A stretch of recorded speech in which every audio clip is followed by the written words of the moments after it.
हाजिर हुए हैं। प्रिय दर्शकों, आज की जो कहानी है, आज का जो प्रसंग है, यह बड़ा ही मोटिवेशनल है, बड़ा ही ज्ञानवर्धक है। प्रिय दर्शकों, यह एक बूढ़ी चिड़िया की कहानी है। प्रिय दर्शकों, इससे पहले अगर आप हमारे चैनल पर पहली बार आए हैं तो चैनल को सब्सक्राइब करें, बेल आइकॉन ऑन करें, अच्छे कमेंट किया करें ताकि हर आने वाले वीडियो का नोटिफिकेशन सबसे पहले आपको मिले और प्रिय दर्शकों आप उसका फायदा उठा सके। तो शुरू करते हैं प्रिय दर्शकों आज की ये प्यारी सी कहानी, ये प्यारा सा वीडियो। प्रिय दर्शकों, प्राचीन समय की बात है। एक राजा था। उस राजा की 6 रानियां थीं।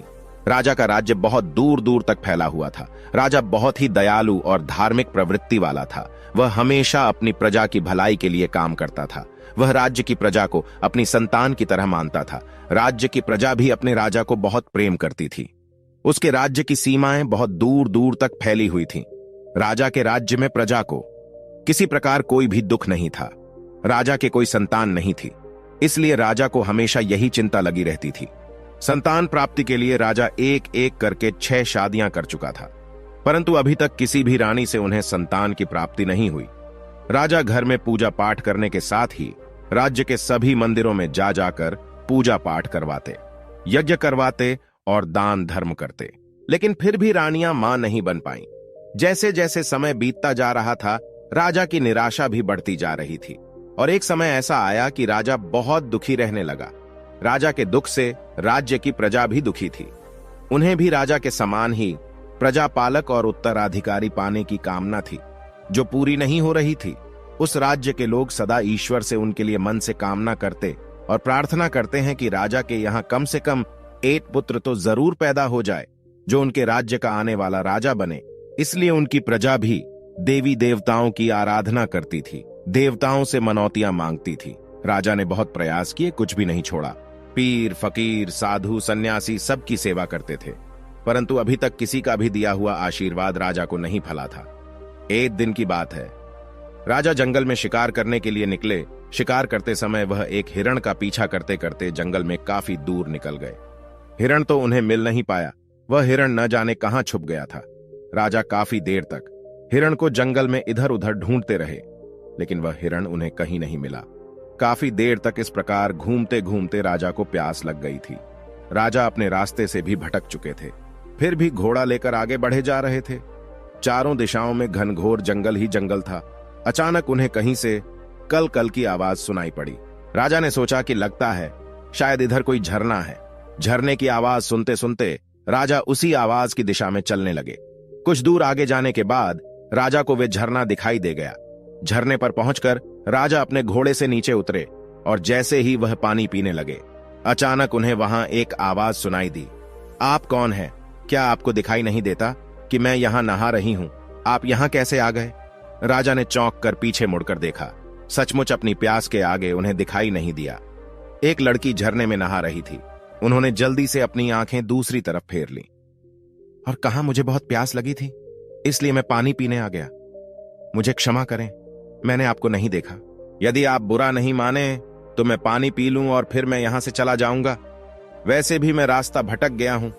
आप कौन हैं और इस घने जंगल में अकेली कैसी है? राजा के प्रश्न का उत्तर देते हुए वे लड़की कहने लगी, मैं यही पास के गांव में रहती हूं, रोज यहां आती हूं और इसी झरने में नहाती हूं। यह झरना और नदी जंगल के बीच में है, इसलिए यहां कभी कोई नहीं आता। मैं तो निश्चिंत होकर नहा रही थी। मुझे नहीं पता था कि आप यहां आ जाएंगे। मेरी तरफ पीठ करके पानी पी लीजिए और थोड़ी देर और रुक जाइए। थोड़ी देर में मैं आपको रास्ता बता दूंगी। राजा पानी पीकर वहां से कुछ दूर जाकर एक पेड़ की छांव में उधर की तरफ पीठ करके खड़ा हो गया। इधर वह लड़की जल्दी जल्दी नहाकर एक चट्टान की ओट में जाकर कपड़े बदलने लगी और कुछ ही देर में वहां से निकलकर राजा के पास आ गई। राजा के पास आकर वे कहने लगी, आपको और पानी पीना है तो पी लीजिए। राजा ने कहा, नहीं नहीं, पानी तो मैंने पी लिया है, अब तुम मुझे अपना परिचय दो और मेरी मदद करो। लड़की कहने लगी, मैंने अपने घर ले जाने के लिए कुछ फल तोड़ रखे हैं। आपको भूख लगी होगी, आप उन्हें खा सकते हैं। क्या आप उन फलों को खाएंगे?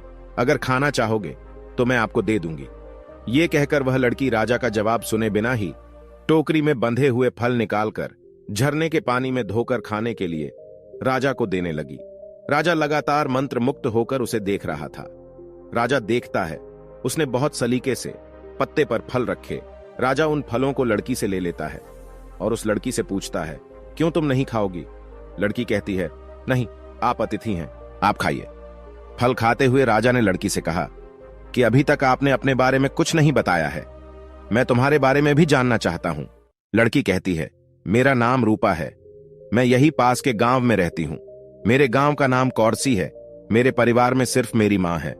हम लोग जंगल से फल और लकड़ियां ले जाते हैं और उसी को बेचकर अपना गुजारा कर लेते हैं। घर के पास थोड़ी सी जमीन है, हम लोग उसमें कुछ अनाज और सब्जियां उगा लेते हैं, जिससे हमारा खर्चा चल जाता है। इसके बाद उस लड़की ने कहा कि मैंने तो अपने बारे में आपको सब कुछ बता दिया है, अपने बारे में भी आप कुछ बताइए, आप कौन हैं? राजा ने एक पल के लिए कुछ सोचा और फिर बोला कि जब मैं अगली बार मिलने आऊंगा तब बताऊंगा। इसके बाद रूपा ने राजा को रास्ता बता दिया। राजा अपनी राजधानी जाने से पहले रूपा से कहने लगा, रूपा, तुमने यह तो बताया ही नहीं कि मैं तुम्हें दोबारा कहां मिल सकता हूं? रूपा कहने लगी, आप मुझसे क्यों मिलना चाहते हैं? राजा कहने लगा, बस तुम्हें देखकर तुमसे बातें करने की इच्छा होती है। इसके बाद रूपा हंसते हुए बोली, मैंने आपको बताया तो था कि मैं रोज यहां आती हूं, सुबह लकड़ियां ले जाकर मां को दे देती हूं, फिर फल लेकर जाती हूं। उसके बाद खाना खाकर हम सब्जी और फल बेचने के लिए बाजार को जाते हैं। मैं इस समय यहां मिलूंगी या फिर यदि आप चाहें तो आप मेरे गांव में भी आ सकते हैं। उसके बाद राजा वहां से चल पड़ा और अपनी राजधानी आ गया। लेकिन राजा रूपा पर मोहित हो गया था, इसलिए वह बेचैन रहने लगा। उसे बार बार रूपा से मिलने की इच्छा होती है। वह समझ नहीं पा रहा था कि छह रानियों के रहते उसका दिल रूपा की ओर खींचा चला जा रहा है। जब उसके लिए सहन करना कठिन हो गया, तब उसने जंगल में घटी ये सारी बातें अपने मंत्री को बताई। मंत्री जी ने कहा, महाराज, यदि आप चाहते हैं तो आप उस लड़की से विवाह क्यों नहीं कर लेते? हो सकता है उनसे ही हमारे राज्य को उत्तराधिकारी मिल जाए। मंत्री का सुझाव सुनने के बाद अगले ही दिन राजा अपने मंत्री को साथ लेकर रूपा से मिलने के लिए चल पड़ा। झरने के पास पहुंचकर उसने रूपा को आवाज दी। रूपा झरने पर नहीं थी। कई बार आवाज देने के बाद वे वहीं रुक गए। इंतजार करने के बाद भी जब उन्हें रूपा दिखाई नहीं दी तो राजा ने मंत्री जी को भी बुलाया और कहा, आज रूपा दिखाई नहीं दे रही है। लगता है या तो आज रूपा आई नहीं है या फिर आकर वापस चली गई है। परंतु उसने कहा था कि मैं रोज यहां आती हूं, तो अब तक आए क्यों नहीं? मंत्री जी कहने लगे, महाराज, क्यों ना हम लोग उसके गांव चले? राजा कहने लगे, हां, लगता है यही ठीक रहेगा। रूपा के गांव में जाने का निश्चय करके दोनों उसके गांव पहुंचे और फिर रूपा का नाम लेकर पता करते हुए उसके घर पहुंच गए। उन्हें देखकर गांव के लोग रूपा का घर दिखाने के लिए उनके साथ चल पड़े। वहां पहुंचकर राजा ने देखा तो उसे वहां रूपा की झोपड़ी के बाहर कोई भी दिखाई नहीं दिया। रूपा चुपचाप अपनी झोपड़ी में बैठी हुई थी। राजा ने आवाज लगाई, रूपा, तुम क्या कर रही हो? बाहर आओ, देखो मैं तुमसे मिलने आया हूं। मैंने झरने के पास तुम्हारी बहुत प्रतीक्षा की, परंतु क्या आज तुम फल लेने नहीं गई थी? आवाज सुनकर रूपा बाहर आई। उसकी आंखें आंसुओं से भरी हुई थीं। राजा ने पूछा, रूपा, क्या हुआ? तुम क्यों रो रही हो? अब तक दो अजनबियों को घोड़े पर सवार देखकर इकट्ठे हुए ग्रामीणों में से एक ने कहा, बाबूजी, इसके अपनों में इसकी एक मां ही तो थी और वह भी चल बसी। उसे सर्प ने डस लिया था और अब यह बेचारी अकेली रह गई। आप ही बताइए कि ऐसे में अब यह बेचारी रोए नहीं तो क्या करें? आप लोग कौन हैं? मंत्री जी ने राजा का परिचय दिया और मंत्री की बात सुनकर पूरे गांव में खलबली मच गई। सभी ने मिलकर राजा का दिल से स्वागत किया। राजा ने गांव के मुखिया से कहा, मैं रूपा से विवाह करना चाहता हूं, क्या आप लोगों को कोई आपत्ति है? मुखिया ने कहा कि नहीं, हमारी बेटी राजरानी बनेगी। हमारी तो भाग्य खुल गए। ये गांव अब आपका ससुराल होगा, इससे अधिक हमें और क्या चाहिए? गांव वालों ने जल्दी जल्दी सारी तैयारियां करके राजा और रूपा का विवाह करवा दिया। राजा ने रूपा को नया नाम दिया, राजलक्ष्मी। राजा और मंत्री जी नई रानी राजलक्ष्मी को लेकर अपनी राजधानी वापस जाने के लिए तैयार थे। गांव वालों ने रूधे गले और नम आंखों से गांव की बेटी रूपा को विदा किया। राजलक्ष्मी राजा के साथ अपनी ससुराल राजमहल में आ गई। राजा की नई रानी को देखकर उसकी 6 रानियां ईर्ष्या से जलकर राख हुई जा रही थीं। उन्होंने मन से दुखी होने के बाद भी अपने आप को खुश दिखाते हुए राजलक्ष्मी का स्वागत किया। अब तो राजा का अधिकांश समय राजलक्ष्मी के साथ ही व्यतीत होता था। लक्ष्मी भोली भाली और मासूम दिल की थी। वह अपनी सौतनों के मन में छुपी हुई अपनी प्रति ईर्ष्या को पहचान नहीं पा रही थी। वह नहीं जानती थी कि उसकी सौतनें उससे कितनी नफरत करती हैं। वह उन्हें अपनी बड़ी बहनों की तरह सम्मान देती थी। राजलक्ष्मी साथ राजा के विवाह को भी काफी समय बीत गया, लेकिन फिर भी उन्हें कोई संतान नहीं हुई। एक बार एक सन्यासी महाराज उस राज्य से गुजर रहे थे। वह सन्यासी उस इलाके में बहुत ही प्रसिद्ध थे। जब मंत्री जी को सन्यासी जी महाराज के बारे में पता लगा तो वह राजा के पास आया और बोला कि महाराज, वह सन्यासी बहुत ही बड़े महात्मा है, क्यों नहीं एक बार उन्हें राज दरबार में बुलाकर उनसे इस परेशानी का हल पूछा जाए। राजा मंत्री की बात से सहमत हो गए और उन्होंने उसे कहा कि सन्यासी महाराज को आदर से महल में बुलाया जाए। जब महात्मा महल पहुंचे तो राजा ने उनका बहुत आदर सत्कार किया और उन्हें अपनी परेशानी के बारे में बताया। राजा ने अपनी सभी रानियों को भी राज दरबार में ही बुला लिया। महात्मा ने उस समय कुछ भी न कहते हुए महाराज से कुछ दिन के लिए महल में रुकने की आज्ञा मांगी, जिसे राजा ने खुशी खुशी स्वीकार कर लिया और अपने सेवकों को आज्ञा दी कि महात्मा जी का उचित प्रबंध किया जाए। राजा ने अपनी सभी रानियों से भी कहा कि महात्मा जी का पूरा आदर सत्कार होना चाहिए। बड़ी 6 रानियां ने महात्मा के फटे पुराने कपड़े देखे। उन्हें अच्छा नहीं लगा। वह सभी महात्मा के फटे कपड़ों की ओर देखती और किसी न किसी बहाने उनकी सेवा करने से इनकार कर देती। छोटी रानी राजलक्ष्मी महात्मा का पूरा आदर सत्कार करती। शायद जंगल में पली बढ़ी होने के कारण उसे इस बात का कोई घमंड नहीं था कि वह इस राज्य की रानी है। उसने मन लगाकर महात्मा की सेवा की। कुछ दिनों बाद महात्मा जाने के लिए तैयार हो गए। जाने से पहले उन्होंने सभी को आशीर्वाद दिया। अंत में सबसे छोटी रानी राजलक्ष्मी को अपने पास बुलाकर बोले, तुमने मेरी बहुत सेवा की है, मेरा बहुत ध्यान रखा है। बहुत जल्दी तुम्हें संतान की प्राप्ति होगी। इस महल में बच्चों की आवाज सुनाई देगी। यह सुनकर राजा और रानी राजलक्ष्मी बहुत खुश हो गए। उन्हें इस प्रकार आशीर्वाद देकर महात्मा चले गए और सचमुच कुछ ही दिनों के भीतर छोटी रानी गर्भवती हो गई। कुछ ही दिनों में राजलक्ष्मी ने राजा को शुभ समाचार दिया कि वह पिता बनने वाले थे। रानी गर्भवती थी। यह समाचार सुनने के बाद राजा की खुशी का ठिकाना ना रहा। अब तो राजा रानी राजलक्ष्मी का और भी ज्यादा ध्यान रखने लगे।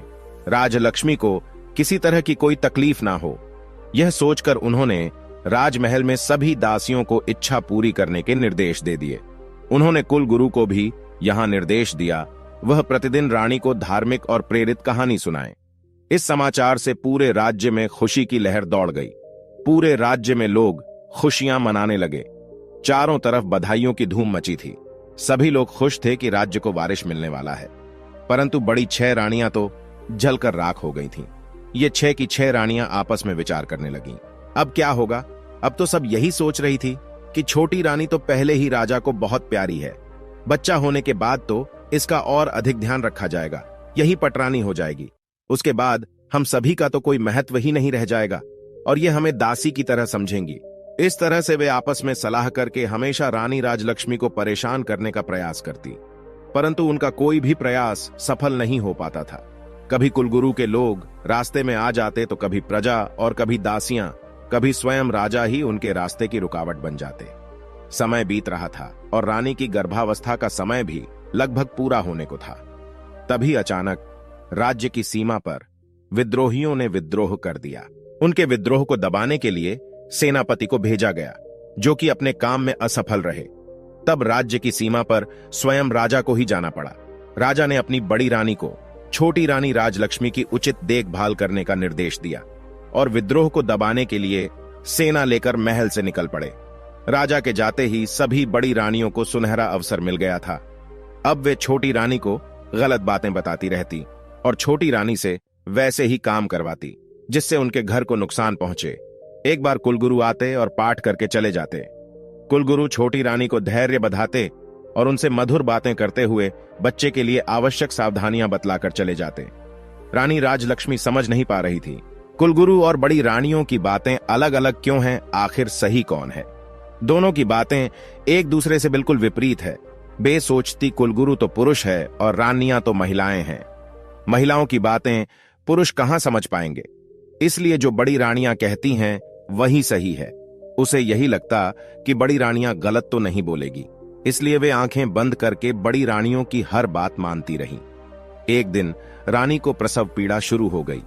उसने बड़ी रानी से कहा कि दीदी, मुझे बहुत तकलीफ हो रही है, कुछ उपाय करें। प्रसव कैसे होगा? समय पूरा हो गया था। बड़ी रानी के मन में बहुत ज्यादा ईर्ष्या हो रही थी। वे सोच रही थीं कि अभी से इसका इतना ध्यान रखा जाता है, बच्चे पैदा होने के बाद न जाने कितना ज्यादा आदर होगा। ये सोचकर बड़ी रानी छटपटा रही थी। लेकिन छोटी रानी को इस प्रकार मदद मांगते देखकर उसके मन में तरह तरह के षड्यंत्र पैदा होने लगे। उसने बहुत मीठे शब्दों में छोटी रानी से कहा, तुम चिंता मत करो, मैं कुछ करती हूं, मैं दाई को बुलाती हूं। तब तक तुम ऐसा करो कि देखो, वे सामने कोठरी है, तुम उसमें अपना सिर डालकर खड़ी हो जाओ, इससे तुम्हें आराम मिलेगा और प्रसव आराम से हो जाएगा। तब तक दाई भी आ जाएगी। राजलक्ष्मी को ऐसा कहकर बड़ी रानी वहां से चली गई। राजमहल की दाई को बुला भेजा, उसे ढेर सारा धन देकर और कुछ समझाकर अपने साथ शामिल कर लिया। इसके बाद दोनों मिलकर इंतजार करने लगी। दूसरी ओर बड़ी रानी के जाने के बाद रानी राजलक्ष्मी कोठरी में सिर डालने लगी। कोठरी ऊंची होने के कारण रानी का सिर कोठरी के अंदर नहीं पहुंच सका। ये देखकर वे सोचने लगी कि अब वह क्या करें। उसने कभी किसी का प्रसव होते हुए देखा नहीं था, इसलिए कुछ जानती नहीं थी। तभी उसने सामने एक पानी का घड़ा देखा और सोचा कि यहां पर यह जो पानी पीने का घड़ा रखा है वह भी तो मिट्टी का ही है। मैं इसी में अपना सिर डाल देती हूं, क्योंकि बड़ी बहनों ने गलत तो कहा नहीं होगा, जरूर प्रसव का यही तरीका होता होगा। वह घड़े से पानी फेंककर उसी में अपना सिर डालने लगी। उसके सिर घड़े के अंदर भी नहीं जा रहा था। आंखें बंद किए हुए घड़े के ऊपर सिर रखकर वहीं पास में बैठ गई और दर्द के कारण चिल्लाती रही। लेकिन उसे देखने वाला वहां पर कोई नहीं था। दूसरी तरफ बड़ी रानी और दूसरी रानियों ने अपनी विश्वास पात्र दाई से कहा कि तुम छोटी रानी के कमरे के बाहर जाकर खड़ी रहो और देखती रहो कि वहां कोई दूसरा जा नहीं पाए। दाई कमरे के बाहर खड़ी हो गई। छोटी रानी पीड़ा से कराह रही थी। भगवान की कृपा से छोटी रानी ने एक एक करके 7 बच्चों को जन्म दिया। उनमें 6 लड़के और 1 लड़की का जन्म हुआ। बहुत ज्यादा पीड़ा के कारण रानी बेहोश हो गई और घड़े के पास ही लुढ़क गई। ये देखकर दाई ने अपनी बड़ी रानी को बुलाया और सभी बच्चों को उन्हें दिखाया। बड़ी रानी के साथ सभी छोटी रानियां भी वहां आ चुकी थीं। वे उसे देखकर हैरान थीं कि छोटी रानी ने एक साथ 7 बच्चों को जन्म दिया है और सभी बच्चे बिल्कुल स्वस्थ और तंदुरुस्त है। उन्होंने उस दाई से कहा कि तुम जल्दी से जाओ और कुछ पत्थर के टुकड़ों को लेकर आओ। दाई जल्दी से पत्थर के टुकड़ों को लेकर आ गई। उसके बाद रानी ने दाई से कहा कि तुम यहां से इन सभी बच्चों को ले जाओ और जंगल में ले जाकर इन्हें मारकर जमीन के नीचे दफन कर देना। हमने जो तुमसे सोने और चांदी के सिक्के देने का वादा किया है वह बहुत जल्दी ही तुम्हें मिल जाएंगे। दाई बहुत खुश हो गई और वह सभी बच्चों को लेकर वहां से चली गई। उसके जाने के बाद सभी रानियों ने मिलकर वहां से बच्चों के होने के सारे निशान साफ कर दिए। बच्चों के स्थान पर उन्होंने पत्थर के टुकड़े वहां रख दिए। घड़े को तोड़कर उसके टुकड़े भी वहां पर छोड़ दिए और इसके बाद सभी रानियां अपने कमरे में आ गईं। थोड़ी देर बाद ही दाई वापस वहां उनके पास पहुंच गई। बड़ी रानी ने उससे पूछा, क्या हुआ? क्या तुमने उन्हें मारकर जमीन में दबा दिया है? दाई के हां कहने पर सभी रानियां बहुत खुश हुईं और उन्होंने उसी समय उसे इनाम के रूप में बहुत सारे सोने और चांदी के सिक्के देकर विदा किया। इस प्रकार अपना सारा काम पूरा करने के बाद सभी रानियां राजलक्ष्मी के पास आई और उसके ऊपर पानी के छींटे मारकर छोटी रानी को होश में लाए। होश में आने के बाद रानी बहुत कमजोरी महसूस कर रही थी।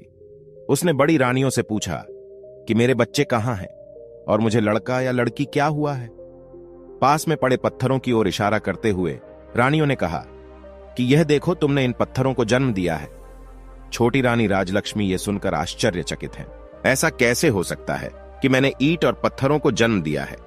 छोटी रानी के पास ईंट और पत्थर के टुकड़े पड़े हुए थे। उसने रोते हुए कहा कि पत्थर, ऐसा कैसे हो सकता है? नहीं, यह नहीं हो सकता। बच्चा तो जरूर हुआ होगा। बड़ी रानियों ने कहा, तो क्या हमने उसे कहीं छुपा दिया है? यही तो है जिसे तुमने जन्म दिया है। लो, अब तुम इन्हें संभाल कर रखो। ऐसा कहकर उन्होंने सारे और पत्थर के टुकड़ों को एक थैली में भर दिया। अब उन्हें राजा के आने की प्रतीक्षा थी। छोटी रानी बहुत ही आश्चर्यचकित और परेशान थी। मैं समझ नहीं पा रही थी कि ऐसा कैसे हो सकता है। जल्दी ही सभी रानियों ने यह बात पूरी महल में फैला दी कि छोटी रानी ने बच्चों के बदले ईंट पत्थरों को जन्म दिया है। कुछ समय बाद राजा भी युद्ध जीतकर अपने नगर को वापस आ गए। उनके स्वागत में भव्य तैयारियां की गईं, परंतु लोगों के चेहरे पर खुशी नहीं दिख रही थी जिसकी उन्होंने कल्पना की थी। उनको बड़ा आश्चर्य हुआ। अब राजा राजभवन में आए तो पटरानी सहित सभी रानियों ने उनका स्वागत किया। छोटी रानी का चेहरा उदास था, परंतु दूसरी रानियां बहुत खुश दिखाई दे रही थीं। राजमहल में ऐसा माहौल देखकर राजा को बहुत आश्चर्य हुआ। छोटी रानी का उदास मुख देखकर उन्होंने पूछा, रानी राजलक्ष्मी, क्या बात है? आप दुखी नजर आ रही हैं। इस पर छोटी रानी राजलक्ष्मी के कुछ भी कहने से पहले ही बड़ी रानी ने जवाब दिया कि महाराज, वे दुखी कैसे नहीं रहे, इनका भेद जो खुल गया है। जब राजा को कुछ समझ नहीं आया तो उसने बड़ी रानी से पूछा, आपका यह सब कहने का क्या मतलब है? रानी बताइए तो सही, क्या हुआ? रानी का प्रसव हुआ या नहीं? राजा की बड़ी रानी जो पटरानी थी, उसने झूठे दुख का दिखावा करते हुए कहा, महाराज, हम तो छल्ले गए, हमें तो बहुत बड़े धोखे में रखा गया। महाराज, राजलक्ष्मी बड़े मासूम चेहरे वाली, यह तो बहुत ही छलने वाली और धोखेबाज निकली। महाराज, ये हमें गर्भवती होने का धोखा देती रही। ये गर्भवती नहीं थी, बस दिखावा करती रही और इसने हमें धोखे में रखा। गर्भ होने पर कुछ तो होता। इन्हें तो पत्थर पैदा हुए हैं, वे पत्थर इन्हीं के कमरे में रखे हुए हैं। आप जाकर स्वयं देख लीजिए। पटरानी राजा और रानी राजलक्ष्मी को राजलक्ष्मी के कक्ष में लेकर गई और उन्हें पत्थरों के टुकड़ों को दिखाया। राजा पत्थरों के टुकड़ों को देखकर आश्चर्यचकित थे। उन्होंने कहा, यह कैसे हो सकता है? मानव गर्भ से ये पत्थर कैसे पैदा हो सकते हैं? बड़ी रानी पटरानी कहने लगी, महाराज, वही तो हम भी कह रहे हैं कि हमारे साथ गर्भवती होने का नाटक किया था। हम भी तो उम्मीद लगाए बैठे थे। सभी को यह उम्मीद थी कि राज्य का वारिस मिलेगा, इसके साथ ही हमें भी तो माता होने का सौभाग्य मिलता, परंतु ऐसा कुछ भी नहीं हुआ। बड़ी रानी के इस प्रकार कहने पर राजा को उसकी बातें ठीक लगने लगी। राजा को भी लगा कि रानी ने सभी को धोखा दिया है। अब राजा क्रोध में भरकर रानी राजलक्ष्मी की ओर पलट गए और पूछा, बताइए रानी, आपने हमें इतना बड़ा धोखा क्यों दिया? हमें छलने की आपकी हिम्मत कैसे हुई? यदि आप ऐसा ना करती तो हम इसे विधि का विधान मानकर संतोष कर लेते कि हमारे भाग्य में संतान सुख है ही नहीं। लेकिन आपने तो हमें हमारे जीवन की सबसे बड़ी आशा दिखाकर हमारी आशा पर पानी फेर दिया। हम तो आपके मासूम चेहरे पर मोहित होकर आपको अपनी रानी बनाकर लेकर आए थे। हमने आपको इतना प्यार, आदर और सम्मान दिया, परंतु आप उस सम्मान के योग्य नहीं हैं। हमें धोखा देने से पहले इस सब के बारे में एक बार भी नहीं सोचा। हमें आपसे ऐसी उम्मीद बिल्कुल भी नहीं थी, लेकिन आपने जो छल हमसे किया है उसका दंड तो हम आपको अवश्य देंगे। आज से आप हमारी रानी नहीं बल्कि महल की नौकरानी होगी। जाइए, हमारे सामने से अभी चली जाइए, वरना क्रोध में मैं न जाने क्या कर बैठूं। राजा के ऐसे शब्द सुनकर छोटी रानी बहुत दुखी हुई, लेकिन वह कुछ नहीं कर सकती थी। वे उस कक्ष से बाहर चली गई और एक तरफ बैठकर रोने लगी। इस घटना के बाद तो राजमहल में छोटी रानी का जीवन बहुत मुश्किल हो गया। बड़ी रानी और बाकी सभी रानियां उसके साथ बहुत बुरा व्यवहार करती। महल की नौकरानियों से भी अधिक काम उससे लिया जाता। उनको महल की सफाई के काम में लगा दिया गया। रानी दुखी बहुत हो गई और उसके दुख हर गुजर रहे दिन के साथ बढ़ते ही जा रहे थे। पर वह सब कुछ सहने के अलावा क्या कर सकती थी? उनके पास कोई ऐसा सबूत नहीं था जिससे वह अपनी गर्भावस्था को प्रमाणित कर पाती। वह जानती थी कि सच में गर्भवती थी। उन्हें यह आश्चर्य होता था कि उनके बच्चों का क्या हुआ। कई बार उनके मन में इच्छा होती कि वह राजमहल को छोड़कर अपने गांव चली जाए और अपनी पुरानी दिनचर्या आरंभ करें। अब उसे अपनी पुरानी जिंदगी की बहुत याद आती, परंतु यह सोचकर अपना विचार बदल देती कि उसके रानी बनने पर उसके गांव वाले कितने खुश थे। वह सोचती, अब मैं वहां जाकर किस मुंह से अपने दुर्भाग्य की कथा उन्हें कहूं। समय बीतता रहा और काफी समय के बाद एक दिन जब राजा दरबार में बैठे राज्य कार्य में व्यस्त थे, तभी एक प्रहरी ने उनके पास आकर सूचना दी, महाराज मनसुका, गांव के प्रधान जी आपसे मिलना चाहते हैं। राजा ने ग्राम प्रधान को बुलाने की आज्ञा दे दी। मनसुखा गांव के ग्राम प्रधान ने आकर राजा को झुककर पूरे सम्मान के साथ अभिवादन किया और आदेश की प्रतीक्षा में खड़ा हो गया। राजा ने कहा, ग्राम प्रधान जी कहे आपकी क्या समस्या है? ग्राम प्रधान कहने लगा, महाराज, आपके शासन में किसी को कोई समस्या हो ही नहीं सकती। राज्य में और हमारे गांव में सभी राजी खुशी है। आज मैं यहाँ आपके पास एक आश्चर्यजनक और चमत्कारिक घटना के बारे में बताने के लिए आया हूं, जिसके बारे में जानकर हम सब गांव वालों की तरह आप भी बहुत ही हैरान रह जाएंगे। महाराज, मुझे लगा कि आपको इसके बारे में पता होना चाहिए, इसलिए मैं यहां चला आया। राजा कहने लगे, प्रधान जी, ऐसी कौन सी चमत्कारपूर्ण घटना हुई है, उसके बारे में हमें बताएं। प्रधान कहने लगे, महाराज, हमारा गांव जंगल के पास में है, वहां बहुत से पेड़ पौधे हैं, लेकिन पिछले कुछ समय से हम वहां एक स्थान पर एक चंपा के फूल और कई बांस के पौधों को देख रहे हैं। ये पौधे अपने आप उग गए हैं। इन पौधों को किसी ने भी नहीं लगाया। शुरू में तो हम में से किसी ने भी उन पर विशेष ध्यान नहीं दिया, पर अब हम उनके बारे में सोचने के लिए मजबूर हो चुके हैं। महाराज, उन ऊंचे बांस के पौधों के बीच में चंपा का पौधा ऐसा लगता है जैसे बांस के पौधों के द्वारा घेरा डालकर चंपा के पौधे की सुरक्षा की गई हो। उन्हें देखकर ऐसा लगता जैसे बांस के पौधे खास तौर पर उस चंपा के पौधे की सुरक्षा के लिए ही लगाए हो। परंतु महाराज, यह भी सत्य है कि उन पौधों को हमारे गांव के किसी भी व्यक्ति ने नहीं लगाया है। ये सभी पौधे एक साथ अपने आप ही उग गए हैं। महाराज, इससे भी बड़ी आश्चर्य की बात यह है कि यह चंपा का पौधा शुरू से लगा हुआ है, परंतु किसी के भी तोड़ने से इसका फूल टूटता नहीं है। चंपा के पौधे से जो फूल नीचे गिरते हैं, हम उन्हें उठा लेते हैं। वह फूल बहुत ही सुगंधित है। परंतु महाराज, यदि कोई भी व्यक्ति फूल तोड़ने के लिए अपने हाथ आगे बढ़ाता है तो चंपा के सारे फूल आकाश की तरफ काफी ऊंचे हो जाते हैं। महाराज, इतना ही नहीं, उनमें से मानव की आवाज भी आती है। चंपा और बांस के सभी पौधे आपस में मानव की बातें करते हैं। ग्राम प्रधान की ये सभी बातें सुनकर राजा आश्चर्यचकित हो गए। राजा के साथ साथ सभी दरबारी भी हैरान थे। राजा ने कहा, ऐसा कैसे हो सकता है? पौधे मानव आवाज में कैसे बोल सकते हैं? ठीक है ग्राम प्रधान जी, आप हमें यह बताइए कि पौधे बातें करते हुए क्या कहते हैं। ग्राम प्रधान कहने लगे, महाराज, जब कोई भी व्यक्ति फूल तोड़ने के लिए चंपा के पौधे की ओर हाथ बढ़ाता है तो चंपा के पौधे से आवाज आती है कि बांस भैया, ये इस गांव के ग्रामीण फूल तोड़ने आए हैं, इन्हें फूल देना है या मैं लगूं आकाश। इसके बाद उन बांस के पौधों में से आवाज आती है, न बहना लग जा आकाश। इसके बाद चंपा की डालियां इतनी ऊंची हो जाती है कि कोई भी इंसान उन तक नहीं पहुंच पाता। लंबे डंडे से भी चंपा के फूल तक पहुंचना संभव नहीं होता, परंतु प्रतिदिन सुबह के समय चंपा के फूल जमीन में बिखरे मिलते हैं, जो कि बहुत ही सुगंधित होते हैं। महाराज, आश्चर्य की बात तो यह है कि सभी ग्रामीणों ने फूल तोड़ने की बहुत कोशिश की, परंतु आज तक एक भी फूल अपने हाथों से तोड़ नहीं पाए। यहां तक कि कितनी राहगीरों ने भी और आसपास के कई गांवों के ग्रामीणों ने भी बहुत प्रयास किया, परंतु कोई भी व्यक्ति एक भी फूल नहीं तोड़ पाया। सभी असफल रहे। महाराज, अब तो सभी लोगों ने उस चंपा के पौधे को आकाश चंपा के पौधे के नाम से बुलाना शुरू कर दिया है। राजा ने ग्राम प्रधान की ये सभी बातें सुनने के बाद हैरान होकर मंत्री को आदेश दिया, मंत्री जी, आप खुद जाकर देखिए वह किस प्रकार के पौधे हैं और इसके बारे में हमें पूरी जानकारी दीजिए। मंत्री जी ने कहा, जी महाराज, मैं स्वयं जाकर देखता हूं। मंत्री जी उसी समय ग्राम प्रधान को लेकर दरबार से बाहर निकल गए। राजा और सारे दरबारी आश्चर्य में पड़े। ये सब सुन और देख रहे थे, वह समझ नहीं पा रहे थे आखिर सच्चाई क्या है।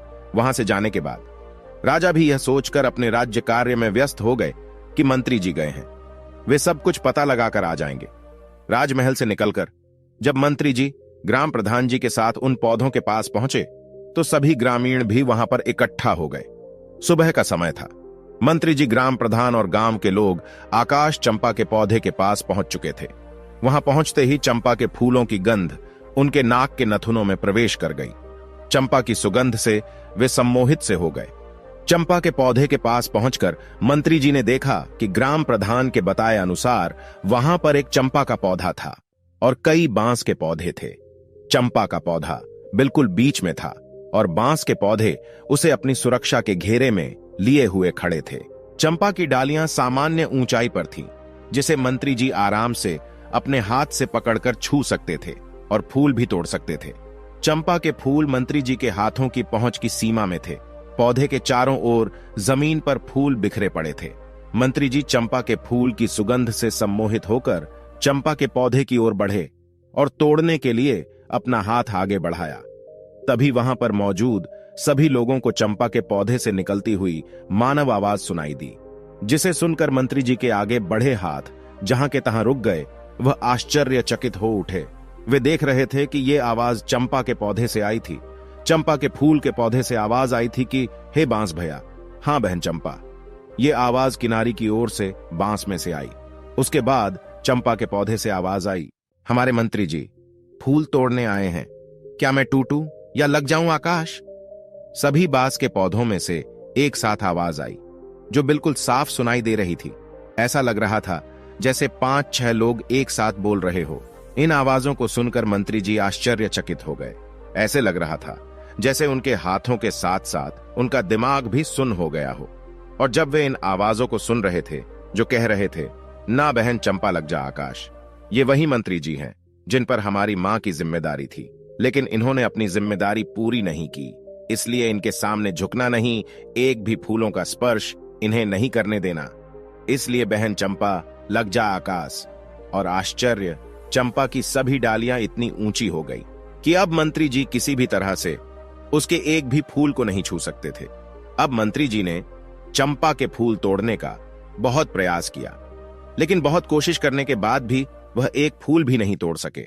बांस के पौधों में से जो आवाज आ रही थी वह मंत्री जी से कह रही थी कि जाइए मंत्री जी, अपने राज कार्य का संचालन कीजिए।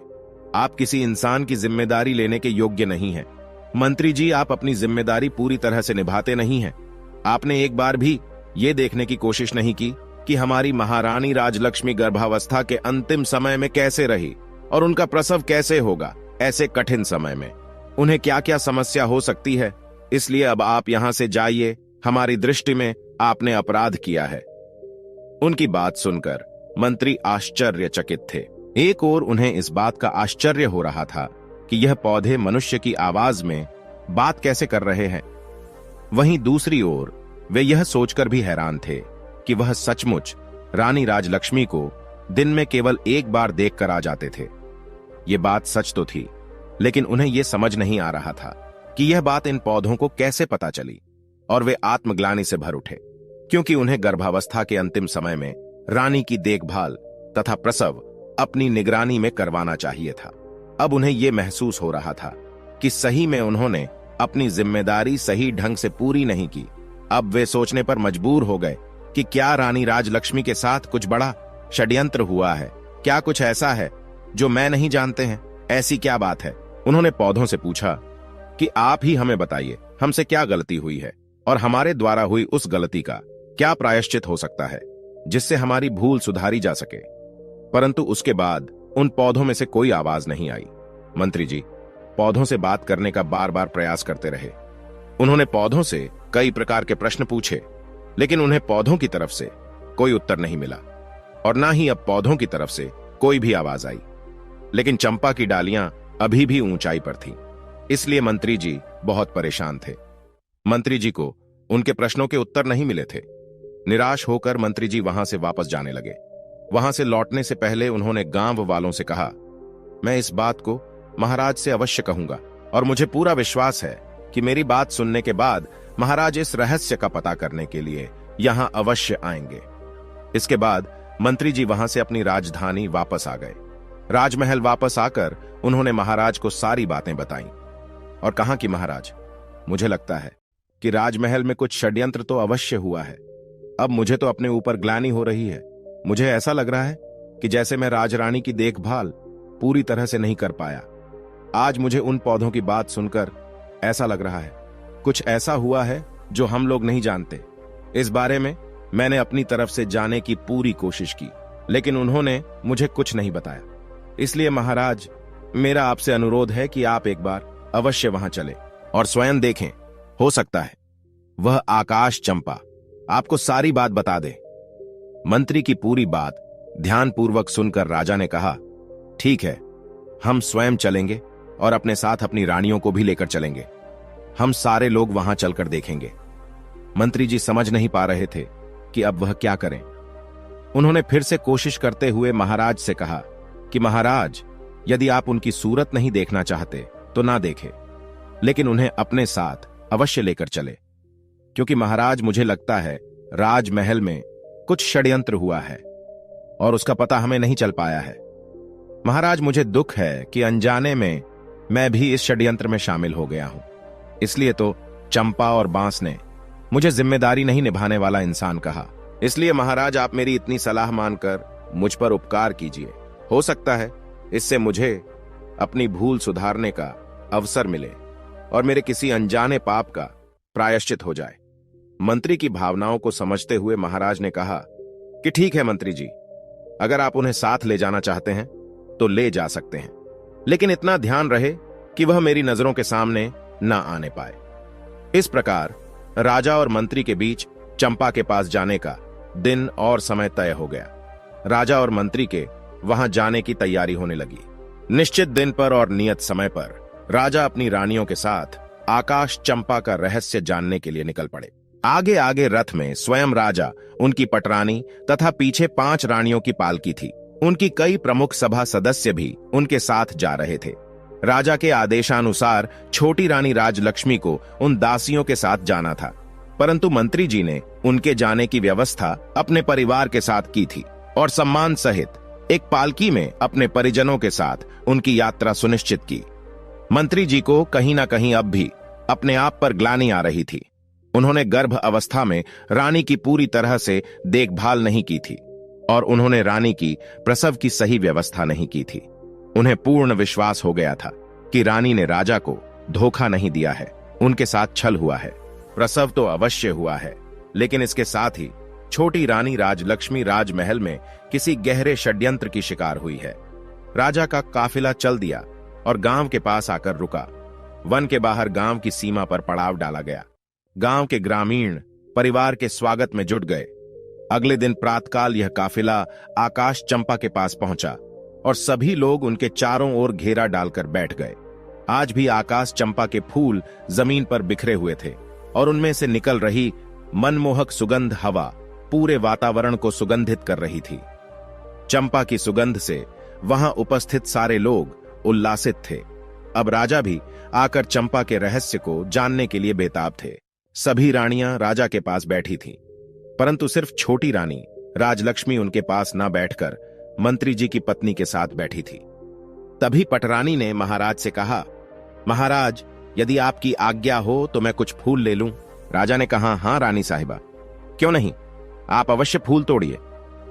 तभी दूसरी रानी ने कहा, महाराज, मेरी भी फूल तोड़ने की बहुत इच्छा हो रही है। इनकी सुगंध इतनी अच्छी है कि मैं अपने आप को रोक नहीं पा रही हूं। आप आदेश दे तो मैं भी कुछ फूल ले लूं। तभी तीसरी रानी भी अनुरोध करने लगी। राजा देख रहे थे कि सभी रानियां फूल चुनने के लिए बहुत उत्साहित है, इसलिए उन्होंने सभी को आज्ञा दी। लेकिन राजा ने पहले 6ठे नंबर की रानी को सुनने के लिए निर्देश दिया। उन्होंने पटरानी से कहा कि आप सबसे छोटी है, इसलिए सबसे पहले उन्हें फूल चुनने का अवसर दीजिए। महाराज की बात मानते हुए बड़ी रानी ने कहा कि हे 6ठे नंबर की रानी, पहले तुम फूल ले लो। रानी फूलों के पास गई और उसने चंपा के फूलों को तोड़ने के लिए अपना हाथ आगे बढ़ाया। तभी चंपा के फूल से आवाज आई, रानी आप रुकिए, आप हमारी आज्ञा के बिना इस तरह हमारी फूल नहीं तोड़ सकती। आवाज को सुनते ही रानी के हाथ जहां थे वहीं रुक गए। आसपास बैठे सभी लोग भी इस आवाज को सुनकर दंग रह गए। तभी चंपा के पौधे से आवाज आई। चंपा के पौधे ने बांस के पौधे से पूछा कि बांस भैया, हमारी सौतेली छोटी मां हमारी फूल तोड़ने आई है, मैं टूटू या लघु आकार। बांस के पौधे में से आवाज आई, बहन चंपा, लग जा आकाश, ये योग्य नहीं है। क्या तुम्हें याद नहीं कि इन्होंने हमारी मां के साथ कैसा अत्याचार किया है? इसलिए बहन, इनके बारे में मत सोच और लग जा आकाश। इसके साथ ही चंपा की डालियां ऊपर उठने लगीं और आकाश को छूने लगी। निराश होकर महारानी वापस आकर अपने स्थान पर बैठ गई।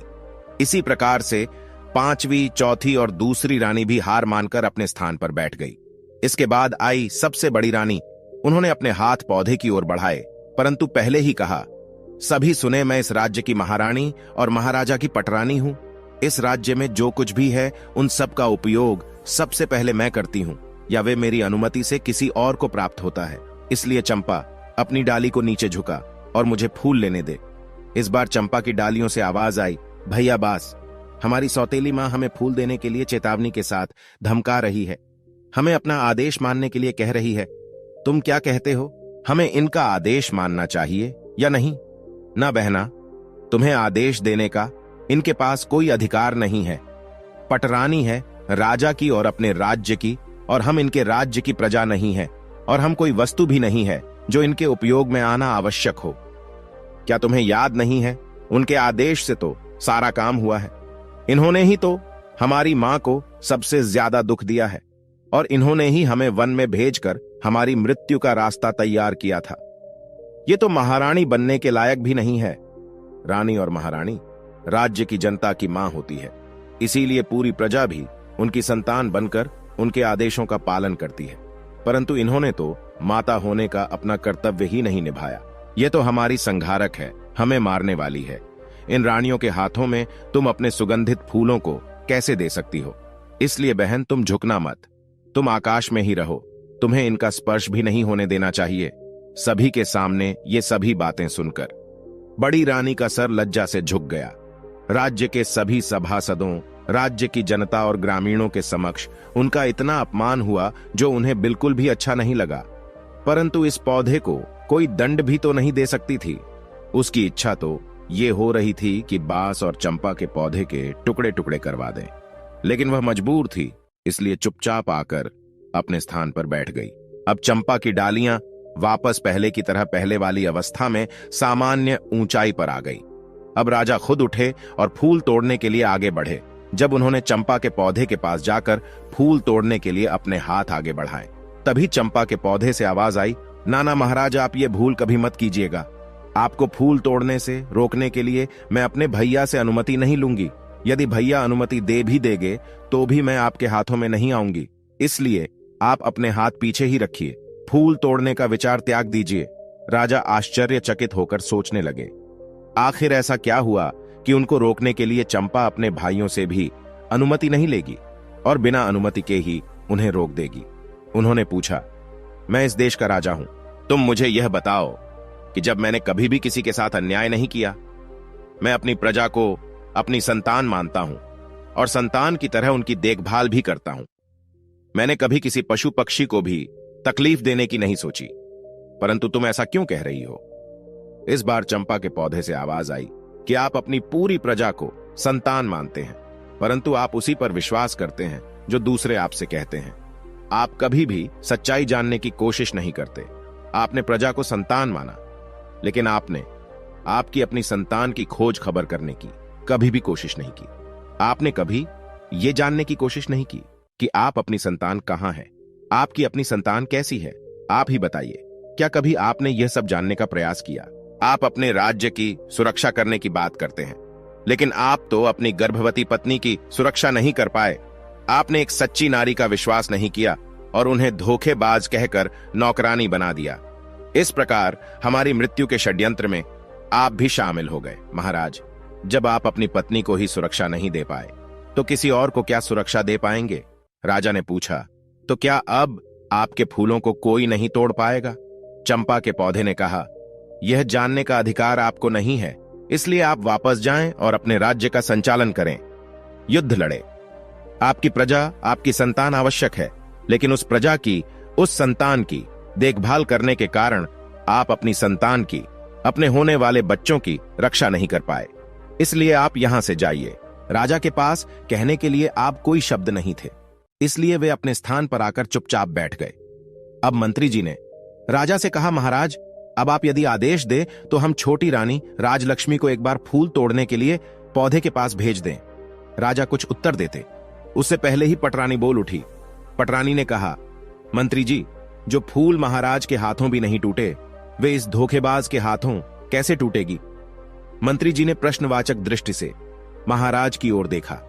चंपा के पौधे से अब तक की हुई इतनी बातों से राजा के मन में भी शंका पैदा होने लगी थी।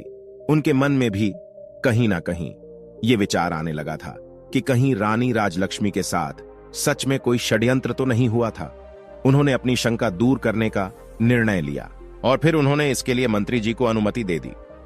राजा ने मंत्री को अनुमति देते हुए कहा कि ठीक है मंत्री जी, आप रानी राजलक्ष्मी को चंपा के पौधे के पास ले जाइए। अब मंत्री जी रानी राजलक्ष्मी को फूल तोड़ने के लिए कहते हैं। रानी उठती है और देखती है कि चंपा के पौधे की डालियां आकाश की काफी ऊंचाई पर है। ये देखकर वह कहती है, मंत्री जी मेरे हाथ इतनी ऊंचाई पर कैसे पहुंचेंगे? मंत्री जी ने कहा, आप एक बार वहां पर जाकर तो देखिए, आपसे पहले इतने लोगों ने कोशिश की है, इतने लोग फूल को नहीं तोड़ पाए। अभी अभी आपने देखा कि महाराज भी फूल नहीं तोड़ पाए, इसलिए आप घबराइए मत। यदि आपसे भी नहीं टूटेगा तो क्या हुआ, छोड़ दीजिएगा। लेकिन आप चलिए तो सही। जब मंत्री जी ने रानी को इस प्रकार समझाया तो रानी हिम्मत करके चलती हुई चंपा के पौधे के पास आई और उसने अपने हाथ बढ़ाकर अपने पास से जाते हुए चंपा के पौधे के तने को छुआ और उसे बहुत प्यार से सहलाया। रानी को लगा जैसे उस स्पर्श से उन्हें सुख मिल रहा है, असीम आनंद आ रहा है। वे पौधे को सहलाती रही। पौधे से आवाज आई, भैया बास। आवाज उसकी रुदौली हुई थी। बास ने कहा, बहन चंपा तुम रो रही हो। चंपा ने कहा, हमारी मां फूल लेने आई है, उन्होंने मेरा बहुत ही प्यार से स्पर्श किया है। उनका प्रथम कोमल स्पर्श पाकर मैं आनंदित हो गई, इसलिए मेरा हृदय भावुक हो गया और आज मैं द्रवित हो गई हूं। आप मुझे आदेश दे कि अब मैं क्या करूं। मेरी तो इच्छा हो रही है मैं अपनी मां के चरणों में अपने सारे फूल समर्पित कर दूं। इस पर सभी बांस के पौधों से एक साथ आवाज आई, हां बहन चंपा, बिल्कुल सही है, तुम्हारा दिल जो कह रहा है वही करो। मां के चरणों में स्वर्ग है, मां के चरणों का स्पर्श कर लो। इस आवाज के साथ ही सभी ने बड़ी हैरानी से देखा कि सारी डालियां झुककर रानी के चरणों को छूकर रानी राजलक्ष्मी के चारों ओर फैल गई। उसके ऊपर चंपा के फूलों की वर्षा हो रही थी। रानी राजलक्ष्मी के सर से पांव तक चंपा के बारे पुष्प भरे हुए थे और रानी आंसू बहाते हुए चंपा की डालियों को अपने हाथों से पकड़े हुए सहलाती हुई जा रही थी। रानी राजलक्ष्मी की आंखों से आंसू बहने लगे। ये देखकर सभी राज्य कर्मचारी, सभासद और ग्रामीण भावुक हो गए। सबकी आंखों से आंसू बहने लगे। राजा ने उठकर उन पौधों से पूछा, तुम यह बताओ कि तुम कौन हो? तुम देव हो, किन्नर हो या किसी अन्य लोक के प्राणी हो? तुमने किसी को भी अपने फूलों को छूने भी नहीं दिया, परंतु अब छोटी रानी की बाहों में बंधकर उनके ऊपर पुष्प वर्षा कर रही हो। इसका क्या मतलब है? इसके पीछे क्या कारण है? मुझे बताओ, इसके बारे में विस्तार से जानना चाहता हूं। इस बार चंपा ने कहा, राजन, मैं और ये 6 बास आपकी और छोटी रानी की ही संतान है। हम 7 भाई बहनों का जन्म एक साथ हुआ था। मुझसे बड़े 6 भाई और मैं सबसे छोटी बहन थी। हमारे जन्म के समय हमारी मां प्रसव के समय बहुत अधिक पीड़ा में थी।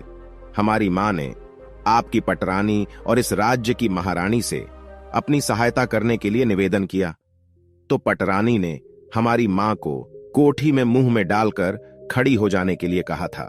वह कोठी बहुत ऊंची थी।